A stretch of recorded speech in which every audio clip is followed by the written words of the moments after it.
Dicen que las bodas son momentos mágicos, llenos de emoción, lágrimas felices, reencuentros, abrazos largos y sueños cumplidos. Pero lo que nadie te cuenta es que una boda también puede ser el escenario perfecto para que las máscaras caigan, para que la verdad, esa que se esconde debajo de las sonrisas falsas, salga a la luz. Ese día, el día en que mi hija se casó, yo, su madre, fui colocada junto a los cubos de basura. Literalmente, lejos de las flores, lejos de la pista de baile, lejos de todo lo bonito que se preparó, con mi esfuerzo. Pero para entender por qué esa silla fue mi lugar, necesitas saber toda la historia. Mi nombre es Ana, y esta es la historia de cómo, en el día más feliz de mi hija, me convirtieron en un estorbo. Y cómo respondí sin gritar, pero con fuerza. Laura nació en una tarde lluviosa, en un hospital público sin calefacción, sin familia cerca, sin nadie esperando afuera. Solo yo. Y, desde ese día, prometí que ella tendría todo lo que yo nunca tuve. Me convertí en madre soltera a los 21. El padre de Laura desapareció antes de que supiera que yo estaba embarazada. No tenía estudios, ni empleo fijo, ni apoyo. Lo único que tenía era a ella, en mi vientre, latiendo como una esperanza que no podía soltar. Trabajé como empleada doméstica, limpiando pisos ajenos mientras el mío se llenaba de goteras.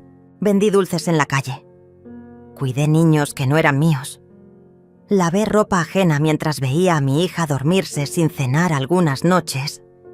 Pero nunca, nunca le mostré debilidad. Para Laura, yo era invencible. Recuerdo una vez, cuando tenía apenas 8 años, llegó a casa llorando. Unos compañeros se burlaron de sus zapatos rotos. Esa noche vendí mi ventilador, el único que tenía para soportar el calor del verano. Y al día siguiente le compré unos zapatos nuevos, del modelo que todas las niñas usaban. Cuando los vio, gritó de alegría. Me abrazó tan fuerte que aún siento ese momento en mi piel. Gracias, mamá. Ahora ya no me van a molestar. Lo que ella no sabía es que yo no dormí esa noche. No por el calor, sino por la deuda.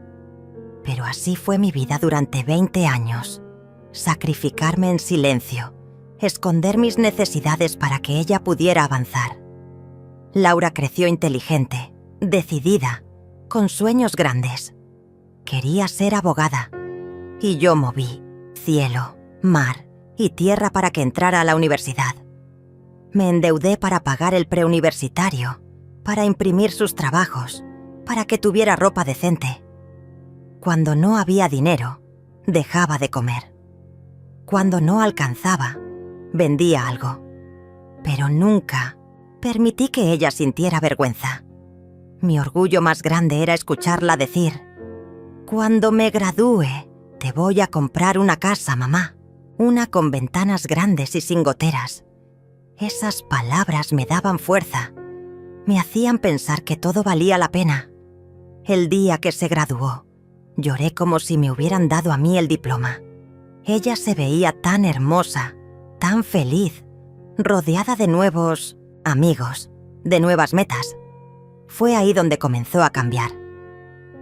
Con sus nuevos círculos sociales, sus maneras empezaron a transformarse. Ya no me presentaba como su madre, sino como Ana. Me pedía que no fuera a ciertos eventos, que no hablara mucho, que usara otra ropa. «Es que mis amigos son muy distintos, mamá». «No entienden», me decía. Yo fingía que no dolía, pero cada vez que me ocultaba, algo dentro de mí se rompía. Pasaron los años. Laura conoció a Daniel, un joven de familia adinerada, educado, simpático, pero con una madre. De esas que creen que todo se compra. Vivian, su suegra, nunca me aceptó. «Su madre no tiene educación, ¿verdad?», le escuché decir una vez. «No pega con nuestra familia». Laura me pidió que no hiciera escándalo, que lo importante era que Daniel la amaba. Y yo volví a callar. Cuando anunciaron la boda me puse feliz. Pensé que por fin tendría mi lugar como madre, que sería reconocida, que caminaría con ella hacia el altar. Pero pronto supe que mi rol sería decorativo. O ni eso. En las reuniones para organizar el evento, Viviane hablaba como si todo lo hubiera pagado ella, pero en silencio yo aporté lo que pude. Alquilé un cuarto más pequeño para ayudar con el salón. Vendí una joya heredada para aportar a las flores. Trabajé horas extra para pagar el vestido de prueba de mi hija. Nunca pedí reconocimiento. Solo quería estar ahí, ser parte. Hasta que llegó el gran día. Cuando llegué al salón, vestida con mi mejor ropa, la única que tenía decente, me buscaron en la lista y no me encontraban. La organizadora se acercó y me dijo: «Ah, usted es la mamá de la novia. Su lugar está por aquí». Me llevó a una mesa lateral, junto a la cocina, con vista a los cubos de basura. Pensé que era un error, pero no, lo era. Me senté. Observé desde lejos cómo mi hija sonreía en el centro de la pista, brillando, radiante, y yo, invisible. Pero algo dentro de mí se quebró, no por rabia, sino por dignidad, y en ese momento supe que no me quedaría sentada. Esa noche la historia iba a cambiar. Sentada al lado de los cubos de basura, sentí el olor de los restos del banquete que aún no había comenzado para los invitados. Las cocineras iban y venían, cargando bandejas, platos, copas. Nadie me miraba. Nadie se preguntaba quién era esa mujer en un vestido pasado de moda, con zapatos gastados y ojos llenos de historias. El sonido de la música clásica llenaba el aire, mezclado con risas, saludos y flashes de cámaras. Desde donde estaba, podía ver la decoración. Flores blancas, luces cálidas, mesas adornadas con servilletas de tela bordadas. Todo parecía sacado de una revista. Todo menos mi lugar. Observé cómo llegaban los invitados uno tras otro, cómo eran recibidos con abrazos, cómo se acomodaban cerca de la pista, en mesas con nombres elegantes como Amor Eterno, Compromiso o Felicidad.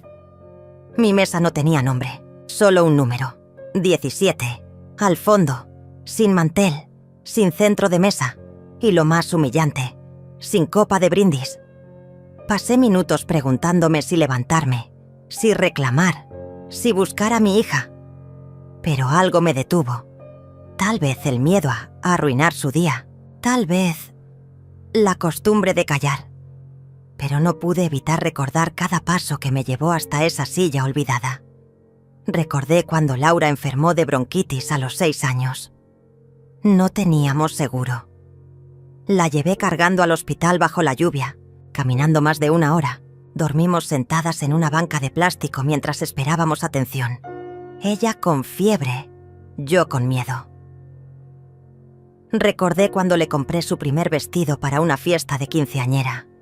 Trabajé 2 turnos seguidos para poder alquilarle uno bonito.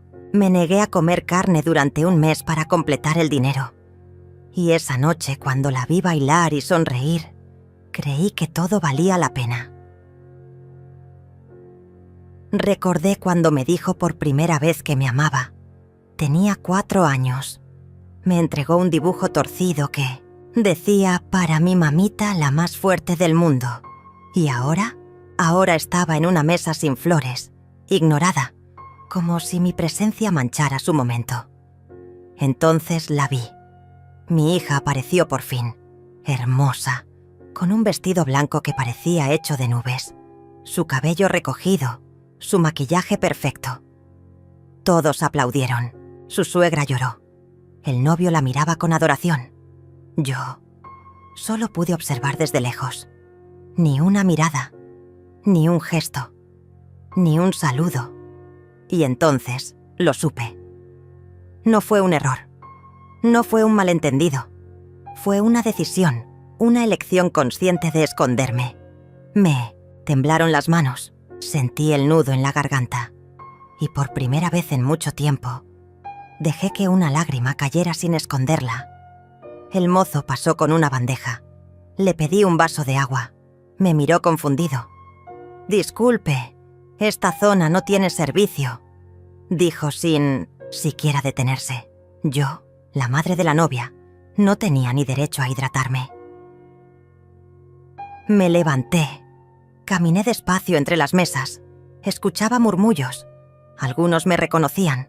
Otros preguntaban «¿Quién es ella?». Nadie se acercó. Fui al baño.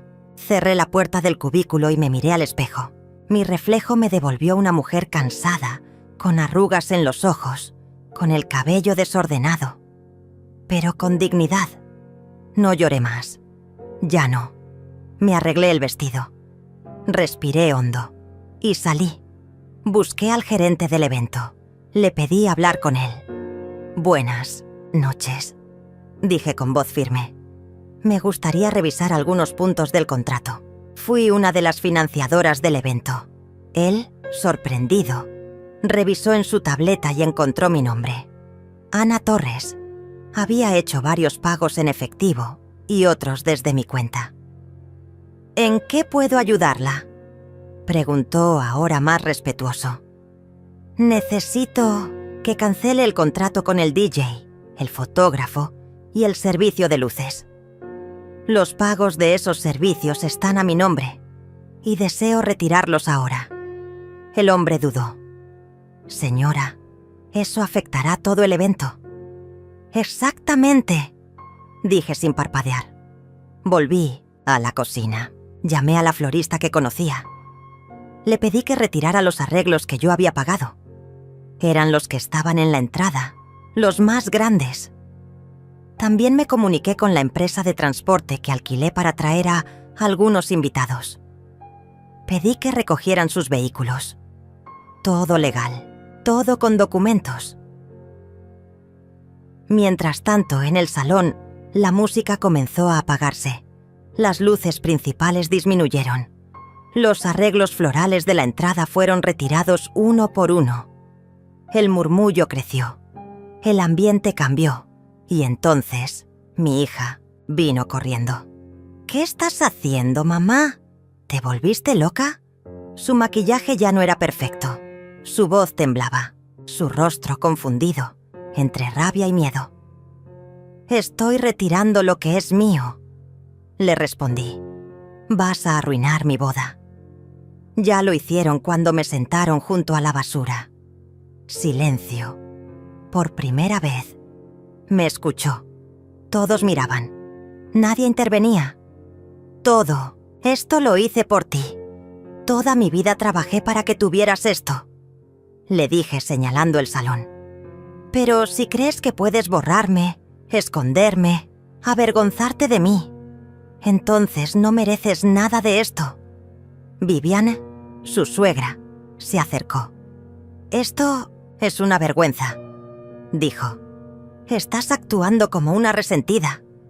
La miré con calma. «¿Sabe qué es una vergüenza? Que una mujer como usted piense que el dinero compra respeto». Ella no respondió.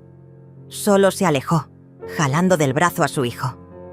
Daniel, el novio, estaba pálido. No sabía qué hacer. Algunos invitados comenzaron a marcharse. Otros se acercaron a mí. Me abrazaron. Me pidieron disculpas por no haber notado antes, pero no necesitaba eso. Solo necesitaba que mi hija entendiera lo que había hecho. No dije más. Salí del salón caminando. Nadie me detuvo. Esa noche dormí en un colchón delgado, sin comida caliente, sin música, ni luces. Pero dormí en paz, porque por primera vez no fui invisible. Y lo que vino después fue más fuerte de lo que jamás imaginé. Salí del salón sin mirar atrás. Mis pasos eran lentos, pero firmes. El aire de la noche me golpeó la cara como una bofetada fría, pero no dolía. Nada dolía más que el vacío de ver a mi hija borrarme. Caminé varias cuadras. No sabía a dónde iba. El vestido me apretaba, los pies me ardían, pero seguí andando. Había algo dentro de mí que no me dejaba detenerme. Era como si por fin estuviera caminando en dirección a mí misma. No tenía auto, ni dinero para un taxi. Saqué el celular para pedirle a una amiga que vivía lejos si podía recibirme por la noche, pero la pantalla estaba apagada, sin batería, y entonces me di cuenta. Estaba completamente sola, pero también libre. Entré a una pequeña estación de servicio que encontré abierta. Compré una botella de agua con las últimas monedas que tenía en la cartera. Me senté en una banca de metal oxidada frente al local y bebí lentamente. A mi lado, un hombre mayor encendía un cigarro. ¿Fiesta?, preguntó señalando mi vestido. No exactamente, respondí. Bueno, al menos no terminaste con los pies en la fuente. Eso ya es ganancia. Bromeó. Sonreí por cortesía, pero mis pensamientos estaban en otra parte. Recordaba las veces que había soñado con la boda de mi hija. Imaginaba un momento íntimo, lleno de amor, donde yo caminaría con ella al altar, donde me daría un abrazo largo, donde me agradecería por todo. Ese abrazo nunca llegó, ni el agradecimiento. Y por primera vez empecé a preguntarme si quizás había fallado. No en lo económico ni en los sacrificios, sino en permitirle creer que todo lo que yo hacía era su obligación, que callar era natural, que yo era una sombra, no una mujer con nombre y vida. ¿Dónde aprendió que debía avergonzarse de mí? Tal vez lo aprendió de mi silencio. Al día siguiente regresé a la pequeña habitación donde vivía desde que alquilé mi departamento para ayudar con los gastos del casamiento. Era un cuarto húmedo, con una cama individual, un perchero roto y una ventana que no cerraba bien. Pero al menos era mío. Me saqué el vestido con cuidado, lo doblé y lo guardé en una bolsa. Sabía que nunca lo volvería a usar, pero no quería romperlo. No porque significara algo bonito, sino porque era prueba de lo que soporté y de lo que decidí no soportar más. Me metí a la ducha. El agua estaba helada, pero no me importó. Cuando salí, el teléfono ya estaba cargado. Encendí la pantalla y vi lo inevitable. Más de 50 mensajes. La mayoría eran de Laura. ¿Dónde estás? Mamá, por favor, hablamos. No puedo creer lo que hiciste. Mi suegra está furiosa. Daniel dice que fue una humillación. ¿Por qué no pensaste en mí? Ni una sola vez decía, lo siento. Apagué el teléfono. No quería hablar. No aún. Durante los días siguientes, intenté volver a mi rutina. Trabajé en la lavandería, hice algunos turnos extras como ayudante de cocina. Me concentré en no pensar, pero era inútil. La historia se repetía, en mi mente como una película. Me dolía no haber estado en la fiesta. No por la celebración, sino por lo que representaba. Me dolía que la gente hablara de mí como si fuera una histérica, una madre resentida, una mujer sin clase. Pero más que nada, me dolía haber perdido a mi hija. O tal vez darme cuenta de que nunca la tuve de verdad. Una semana después, alguien tocó a la puerta. Era Daniel. Venía solo, con una chaqueta cara y cara de niño asustado. «Hola, Ana», dijo. «¿Podemos hablar?» Le hice pasar. Le ofrecí té. Se sentó en la única silla disponible mientras yo permanecía de pie. «Sé que no estás en el mejor ánimo, pero quiero pedirte disculpas». Lo miré en silencio. La verdad, nunca estuve de acuerdo con cómo se organizó todo. Pero tu hija estaba presionada. Mi madre es muy controladora. Y Laura... Bueno, intentó agradarle. ¿A costa de qué?, pregunté. A costa de ti. Lo sé. Y lo lamento. Tomó aire. Parecía nervioso. Pero también quiero pedirte algo. No de madre a yerno, sino de mujer a hombre. Fruncí el ceño. Quiero que hables con ella. Está mal. No ha salido de casa. No come bien. Llora todo el tiempo. Dice que no sabe cómo arreglar esto. ¿Y tú? Yo no puedo hacer mucho si ustedes no sanan. Sé que te falló, pero también sé que te ama. Solo tiene miedo de admitirlo. Me quedé en silencio. Él se levantó. Dejó una tarjeta sobre la mesa.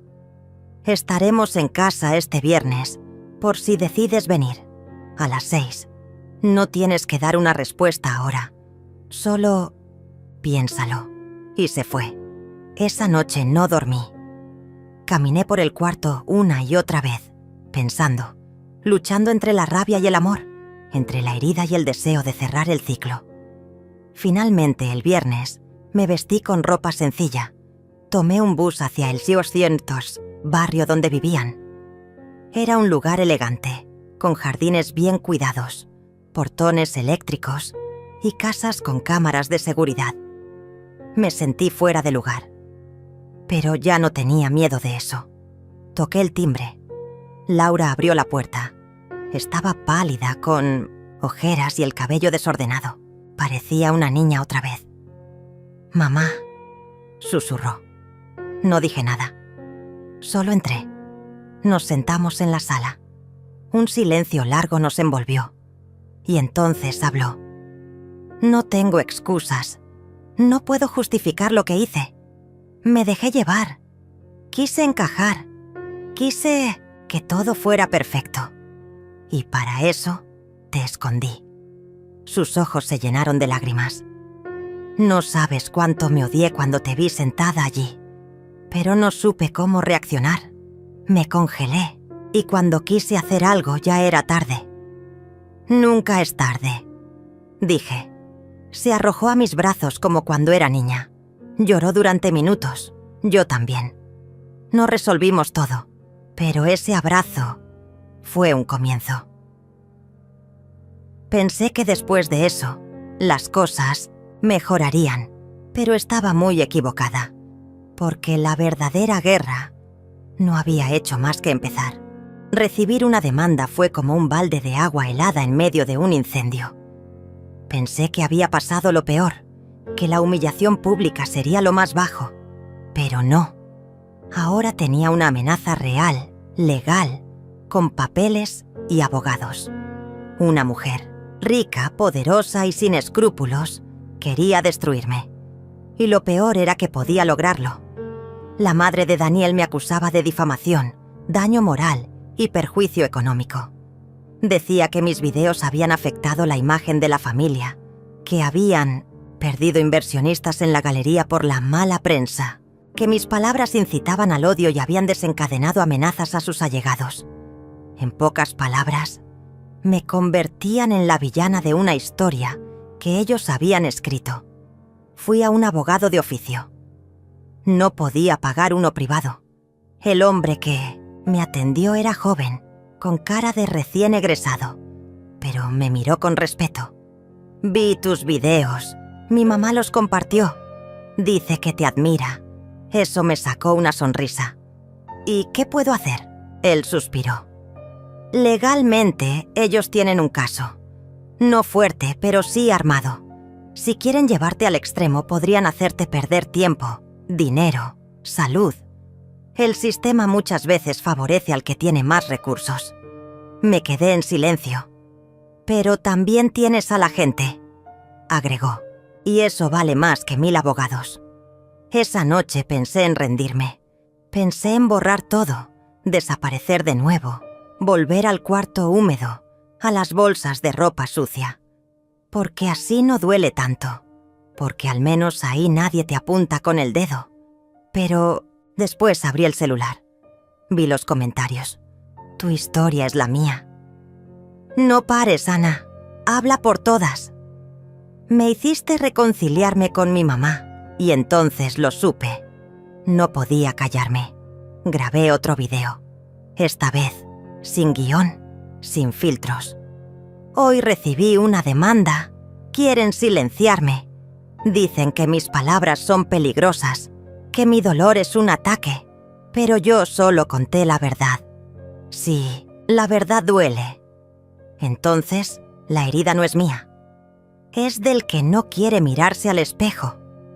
No tengo miedo, porque cuando ya te dejaron al lado de la basura, no te asusta el lodo. Yo ya estuve en el fondo. Y desde ahí se ve todo más claro. Ese video superó el 1.000.000 de vistas en 24 horas. Medios independientes comenzaron a hablar del caso. Programas de radio me invitaron a contar mi historia. Mujeres, ancianos, trabajadores, madres solteras. Todos comenzaron a compartir sus vivencias. Mi cuenta se transformó en un espacio de catarsis colectiva. Ya no era solo Ana. Era la voz de miles. Y eso les dolía aún más. Un día recibí un mensaje inesperado. Era de Claudia, la esposa de Daniel, la mujer con la que me habían obligado a convivir en silencio durante años. El mensaje decía: Ana, necesito hablar contigo. Urgente, no puedo más. Acepté verla. Nos encontramos en un parque, lejos de la ciudad. Ella llegó con gafas oscuras y el rostro cansado. Gracias por venir, dijo sin rodeos. No pensé que querrías verme. Tampoco yo. Pero después de todo lo que pasó, tenía que decirte la verdad. La miré, sin entender. La demanda no fue idea de la madre de Daniel. Fue de él. Él la obligó a firmarla. ¿Qué? ¿Por qué? Porque está perdiendo clientes. Porque los patrocinadores de la galería comenzaron a cuestionarlo. Y porque él no soporta perder el control. Tú lo conoces. Sí, lo conocía, pero no quería creerlo. ¿Y tú por qué me lo dices? Claudia respiró hondo. Porque estoy harta. Porque estoy atrapada en una mentira. Porque tú fuiste la única que se atrevió a romperla. Esa noche lloré. Pero no por tristeza, por una mezcla de rabia, impotencia y compasión. Pensé en Laura, en cómo creció entre dos mundos, el de su madre, lleno de esfuerzo y sacrificio, y el de su padre, de apariencias y manipulación. Ahora entendía por qué a veces parecía tan perdida. Ella había heredado la guerra, silenciosa de sus padres. El juicio comenzó semanas después. El día que me presenté en el tribunal, llevaba mi mejor ropa, no porque fuera elegante, sino porque era mía. Cada prenda tenía una historia. Era la armadura de una mujer que había sobrevivido. El abogado de Daniel usó palabras frías, calculadas. Me pintó como una oportunista, como una madre despechada que quería atención. Pero cuando llegó mi turno, respiré hondo, miré al juez y hablé con el alma. Yo no pedí ser famosa, no pedí que mi rostro se viralizara. Solo pedí respeto, un lugar en la vida de mi hija. No al lado del basurero, no detrás de los flashes. Solo ser vista. Y cuando no me vieron, hablé. Porque cuando a una madre la callan, el mundo pierde algo. Hubo silencio en la sala. Un silencio denso, real. Al salir del juzgado, había periodistas esperándome. Uno me preguntó: ¿tiene miedo de perder? Respondí sin dudar. ¿Perder? Ya perdí todo. Ahora solo estoy recuperando lo que nunca debí entregar. Mi dignidad. Días después, se conoció el fallo preliminar. El juez desestimó gran parte de la demanda, pero me obligaba a eliminar algunos videos por contenido sensible. Sentí frustrada, pero también entendí que la pelea no era en el papel, era en la memoria de la gente. Y ahí ya habíamos ganado. Y justo cuando pensaba que podía cerrar ese capítulo, Una noticia me dejó sin aliento. Daniel había vendido la galería y se mudaba del país. Pero no solo eso, había dejado a Claudia y desaparecido con el dinero de los inversionistas.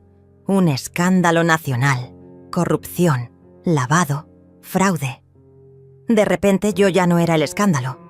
Ahora todos hablaban de él, de su caída, de su doble cara.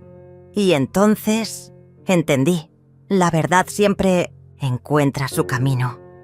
Aunque tardes años en contarla, aunque tengas que gritarla desde el fondo del basurero.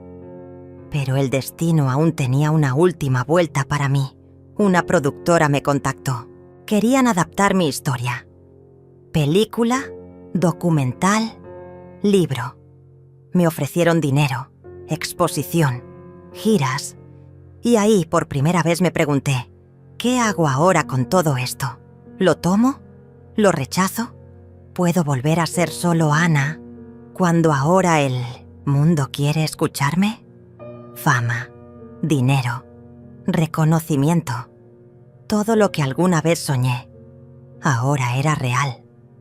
Pero con eso vinieron nuevos enemigos, nuevas traiciones y una decisión que cambiaría mi vida para siempre.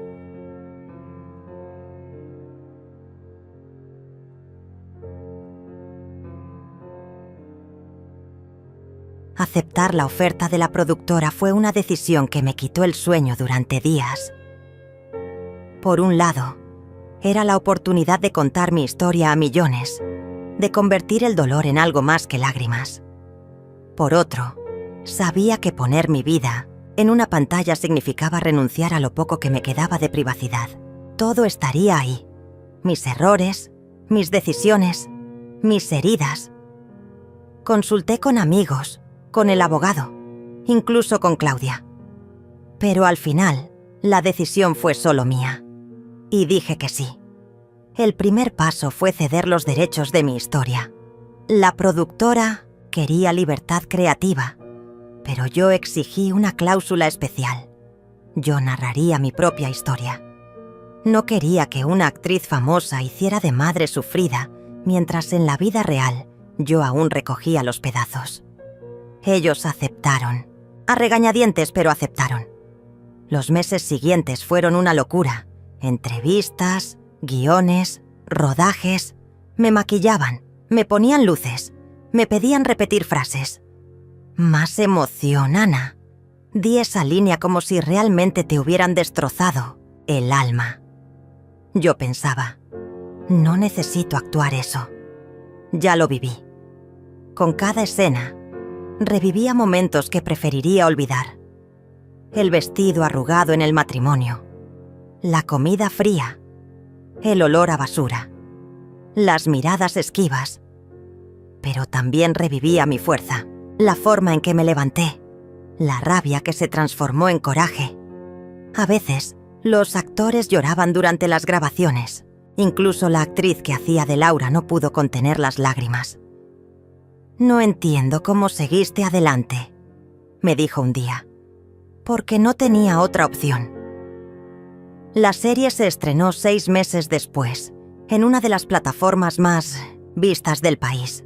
Y fue un boom trending topic, millones de reproducciones, críticas a favor, otras en contra. Algunos decían que exageraba, que dramatizaba, otros me llamaban la voz de las olvidadas. Me convertí en algo que jamás imaginé, una figura pública. Pero con la fama llegó el verdadero infierno. Gente que nunca había estado para mí comenzó a aparecer. Ana, siempre creí en ti. Sabía que eras especial. Tu historia es también la mía. Puedo salir en tu próxima serie. Incluso mi hermana, la que no me defendió en el matrimonio, me escribió. Perdón por no estar. Me dejé llevar. Mamá me presionaba. No respondí. No porque guardara rencor, sino porque ya no tenía energía para reparar vínculos rotos. La fama no me hizo más fuerte. Solo me mostró quién realmente estuvo cuando yo era invisible. Pero lo peor estaba por venir. Una mañana, Mientras salía de una entrevista, un hombre se me acercó. Vestía traje, portaba gafas oscuras. «Señora Ana, represento a la familia del Solar. Le sugiero que deje de hablar de ellos públicamente». ¿Es una amenaza? Es un consejo. Tiene una hija. Sería una pena que algo le pasara. Se fue, y yo me quedé temblando. No era la primera vez que recibía amenazas, pero esta fue distinta. No solo era personal, era directa, calculada, fría. Fui a la policía, pero, como siempre, poco hicieron. Me recomendaron no exponerme tanto, como si la culpa fuera mía por alzar la voz. Llamé a Laura. Necesitaba advertirle. «Ten cuidado. Hay gente que quiere hacerme callar». Ella suspiró. «Mamá, yo también recibí mensajes raros». «¿Qué tipo de mensajes?» «Sobre ti. Dicen que estás usando a la familia, que estás mintiendo, que tienes un motivo oculto». Mi corazón se encogió. «¿Y tú qué piensas?» Hubo silencio. «No sé qué pensar. Todo es muy confuso». Y entonces entendí. La campaña para destruirme había comenzado. Durante nacientes semanas aparecieron artículos anónimos, cuentas falsas, videos editados. Decían que yo había abandonado a Laura, que la había usado para lucrar, que era una actriz contratada, que jamás estuve al lado del basurero. Una mentira tras otra.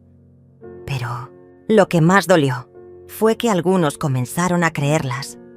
Perdí seguidores, patrocinios, llamadas. Gente que antes me aplaudía, ahora me dudaba. Una noche, mientras revisaba redes, vi un comentario de Laura.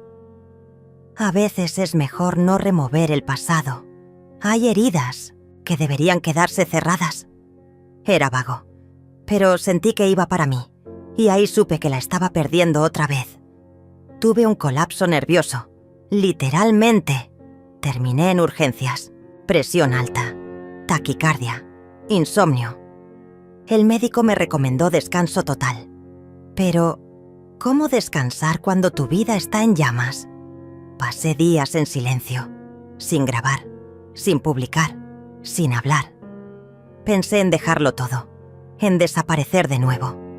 Pero entonces recibí una carta, una hoja escrita a mano, sin remitente. Decía: «Gracias por hablar. Gracias por mostrar que incluso desde el basurero se puede gritar. Usted me salvó la vida. No se detenga». Y eso me rescató.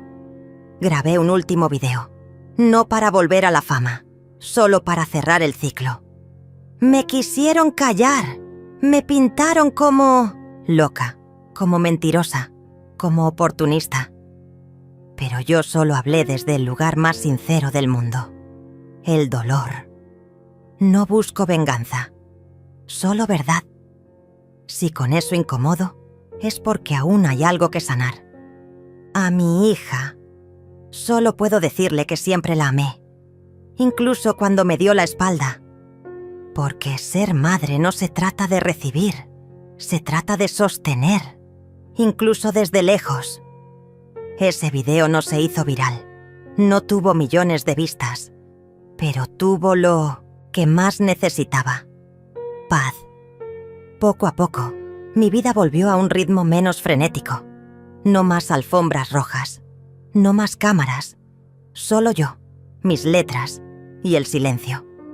Pero en ese silencio encontré algo nuevo, mi voz.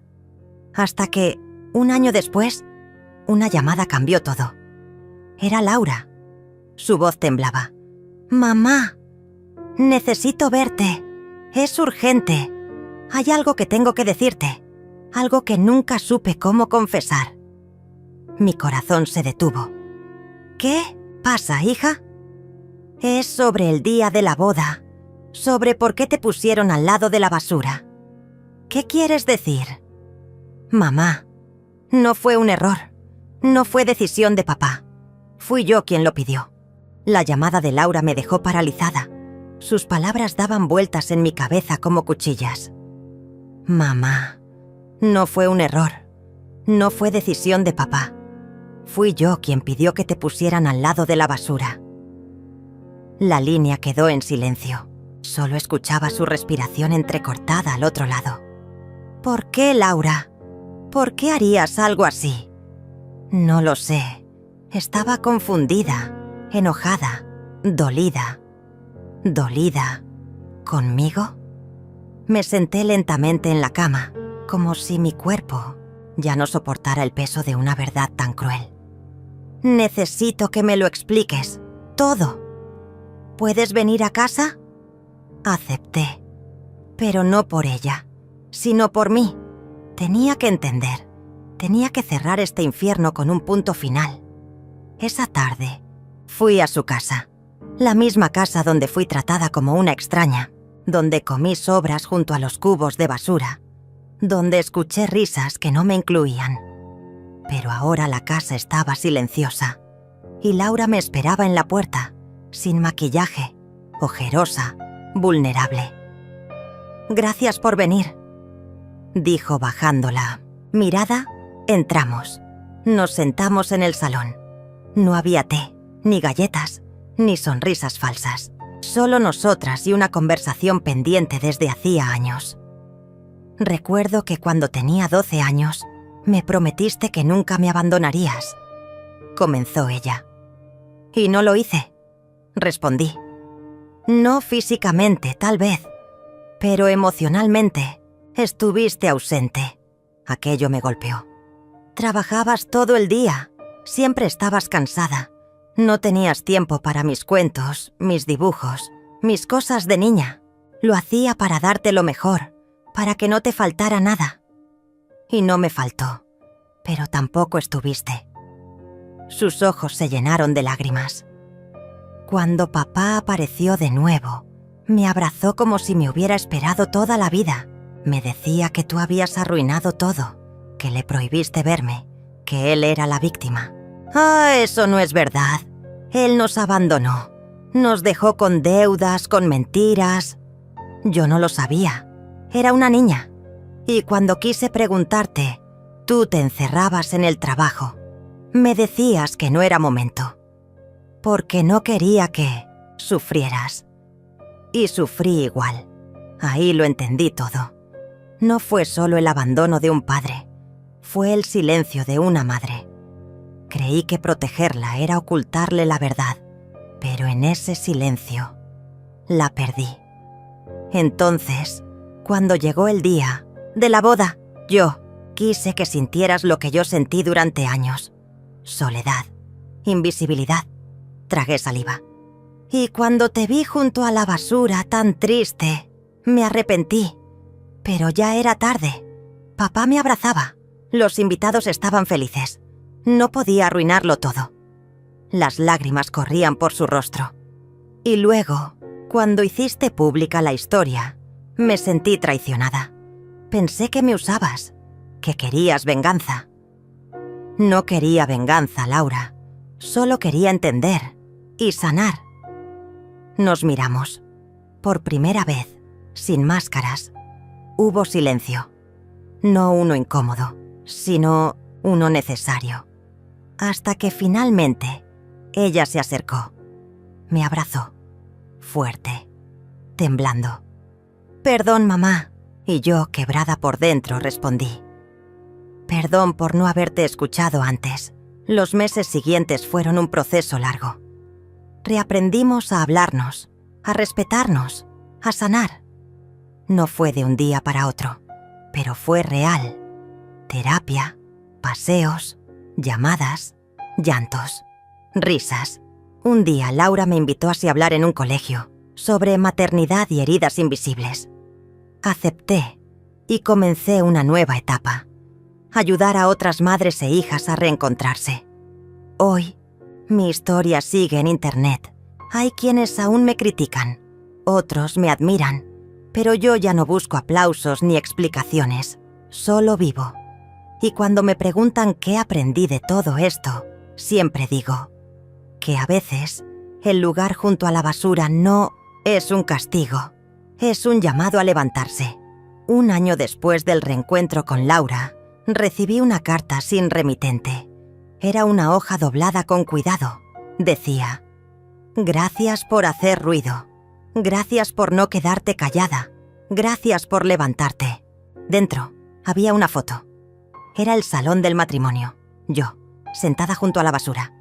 Pero sobre mi cabeza, colgado sin que yo lo supiera en ese momento, un cartel: «Zona de reciclaje». Sonreí. Tal vez el universo ya me estaba diciendo algo. No eras basura, eras reciclaje, transformación, renacimiento.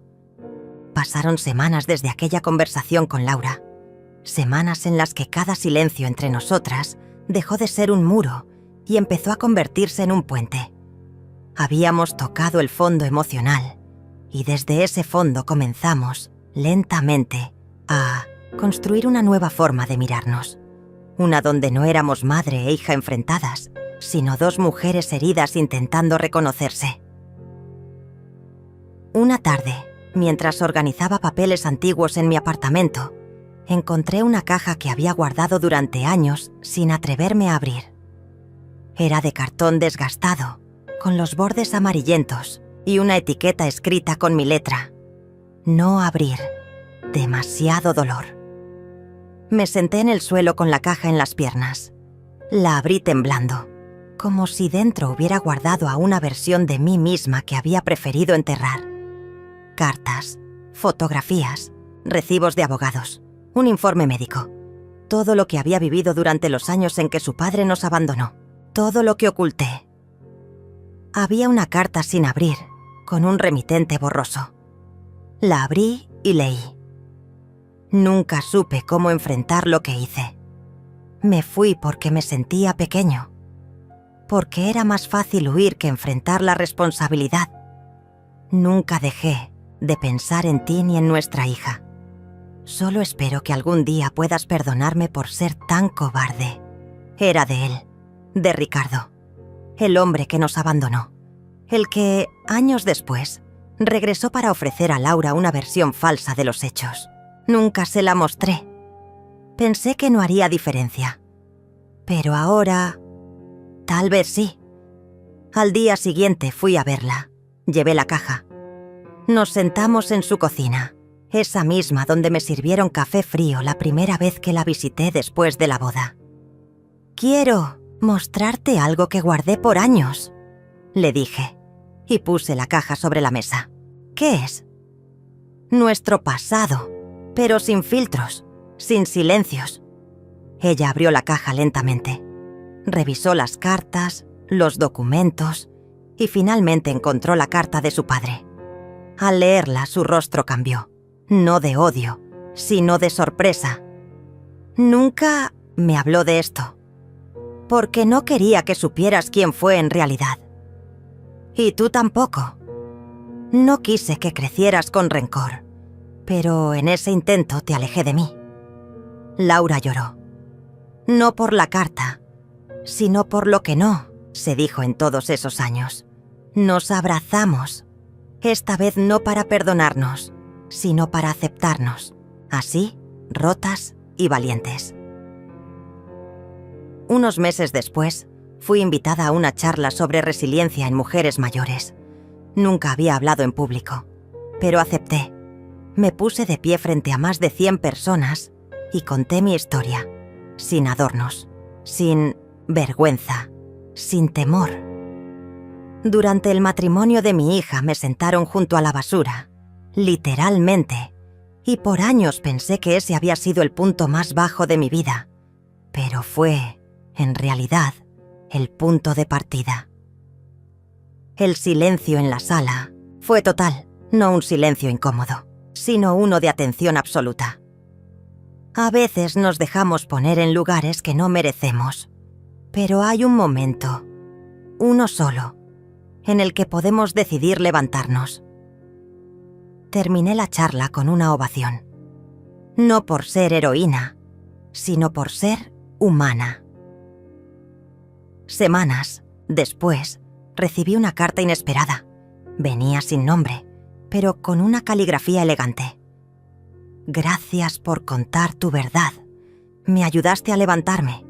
Hoy dejé a mi esposo abusivo. Hoy hablé con mi hija después de 10 años.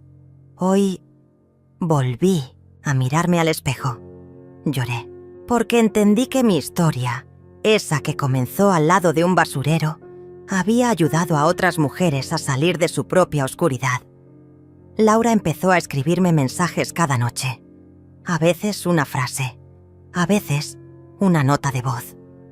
Pero en cada una había un rastro de amor, de reparación. Me invitó a sus ecografías. Sí, estaba embarazada, sería abuela. Y por primera vez no sentí miedo de estar presente, ni temor a ser rechazada. Solo orgullo y una alegría que no recordaba desde hacía décadas. Cuando nació la bebé, me dejaron cargarla primero. Laura me miró con lágrimas en los ojos y me dijo: «Ella se llama Esperanza, porque tú me enseñaste a no rendirme». No pude contener las lágrimas. Un día encontré en redes una versión distorsionada de mi historia. Gente que inventaba detalles, que juzgaba sin saber, que decía que todo había sido un invento para ganar atención. Pero ya no me dolía, ya no necesitaba validación externa. Sabía quién era, sabía lo que viví. Laura me defendió públicamente.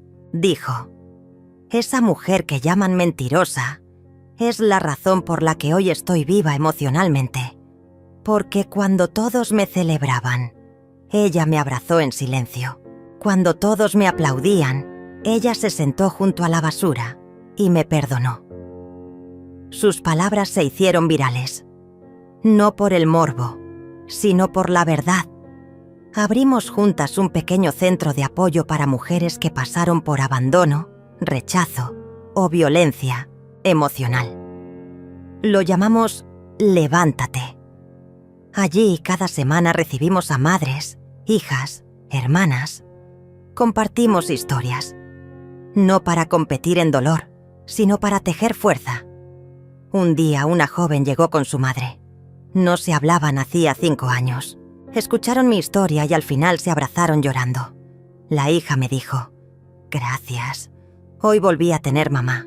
Entendí que todo lo vivido no había sido en vano». Ahora, cada vez que paso por un contenedor de basura, ya no siento vergüenza. Siento gratitud, porque fue ahí donde comenzó todo. Ahí donde toqué fondo, donde la vida me gritó que era hora de levantarme, y me levanté. Flash forward, 10 años después. La casa de Camila sigue siendo el mismo refugio cálido que siempre fue, pero con los años, su entorno ha cambiado. Las paredes, ahora cubiertas de fotografías de toda la familia, son testigos de tantas historias vividas.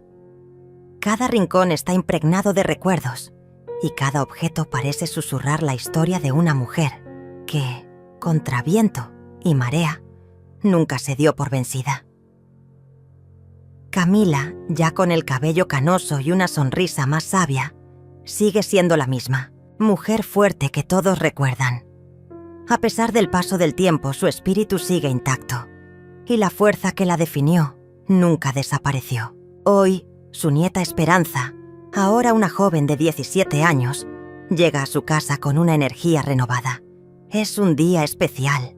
Esperanza ha venido a compartir algo que, como ella misma lo describe, cambiará el curso de la historia. Esperanza, con una sonrisa amplia. «Abuela, hoy quiero contarte algo increíble. El trabajo que hice sobre ti, sobre tu vida, se ha convertido en un fenómeno en la escuela. Mis compañeros lo leyeron y comenzaron a hablar de ti como si fueras una leyenda viviente. Cada uno de ellos se inspiró de una manera que ni te imaginas». Camila, que jamás imaginó que su historia podría tener tanto impacto, la mira fijamente, buscando entender el alcance de las palabras de su nieta. Esperanza continúa, emocionada por la respuesta positiva que ha recibido. Esperanza, tomando un respiro y sonriendo con gratitud. «Cuando empecé a hablar de cómo te trataban, de cómo te dejaron junto a la basura en ese momento tan difícil, todos se quedaron en shock. Pero lo que más los tocó fue cómo, a pesar de todo, no te quedaste allí. No te diste por vencida. Te levantaste, abuela. Te levantaste con una fuerza que nadie imaginaba, y eso los hizo pensar en sus propias vidas, en sus propios desafíos. Camila, con voz suave pero con una mirada profunda. Lo que hice, mi niña, lo hice porque no había otra opción. No podía quedarme allí. No solo por mí, sino por todos los que me rodeaban. Porque siempre creí que, si caía, todos caían conmigo. Y si me levantaba, entonces todos teníamos una oportunidad.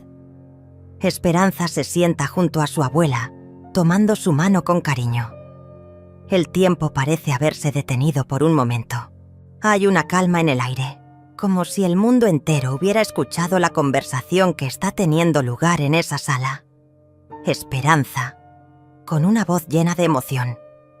Lo que más me impactó, abuela, fue cómo tu historia fue tan relevante para todos. Las niñas en mi escuela, algunas de ellas con historias difíciles, se acercaron a mí, pidiéndome que les hablara más de ti. Y no solo ellas, también los chicos. Dicen que quieren ser como tú, que quieren luchar por lo que es correcto. Camila siente una mezcla de orgullo y humildad. Sabe que nunca lo hizo por reconocimiento, pero escuchar esas palabras de esperanza la llena de un profundo sentido de propósito. Ha dejado una huella en cada vida que tocó, una huella que ahora está cruzando las fronteras de las generaciones. Esperanza, con una mirada firme. Abuela, algún día quiero ser tan valiente como tú, porque tú no te quedaste sentada junto a la basura. Tú te levantaste, y nos levantaste a todas. Tus palabras, tu coraje, todo lo que hiciste, es ahora parte de nosotros. Y sé que todos vamos a seguir tu ejemplo. Camila, con una sonrisa tímida, pero cálida. Eso es todo lo que siempre quise, Esperanza. Que nunca olvides que, aunque el camino sea oscuro, siempre habrá una luz dentro de ti que te guiará. Y si alguna vez sientes que no puedes más, recuerda que la fuerza está dentro de ti, justo ahí donde menos lo esperas. Esperanza, con los ojos llenos de lágrimas, se acerca a su abuela y la abraza con una ternura que refleja el amor y la admiración más puros. En ese abrazo se encuentra toda la esencia de lo que ha sido la vida de Camila. Una vida marcada por la lucha, el amor y la esperanza de que siempre podemos levantarnos, no importa cuán duro sea el golpe. A medida que se separan, Camila mira a Esperanza y con una chispa en los ojos, dice: Camila, y ahora, mi niña, te dejo una última lección. El verdadero coraje no se mide por lo que hacemos cuando todo está bien, sino por lo que somos capaces de hacer cuando todo parece perdido. Lo que quiero para ti y para todas las futuras generaciones es que nunca pierdan la capacidad de levantarse, incluso cuando el mundo las haya derribado. Esperanza, con el corazón lleno de gratitud, asiente lentamente. Ha entendido algo fundamental. La verdadera fuerza no está en los logros ni en las victorias visibles, sino en la capacidad de continuar luchando, de seguir adelante, sin importar las dificultades. Epílogo. A lo largo de los años, la historia de Camila se ha convertido en una leyenda que cruza generaciones. Su valentía y su lucha se cuentan en escuelas, en reuniones familiares y en cualquier rincón donde alguien necesite recordar lo que significa ser verdaderamente valiente. Esperanza, ahora adulta, se ha convertido en un faro de inspiración para su propia familia, y no pasa un día sin que recuerde las palabras de su abuela. Cada vez que alguien cae, ella les recuerda que siempre pueden levantarse. Y cada vez que enfrenta un desafío, piensa en Camila y en todo lo que ella representó. La historia de Camila La mujer que se levantó de la basura para cambiar el destino de su familia vive en cada uno de ellos. Un legado de coraje, amor y esperanza que nunca morirá.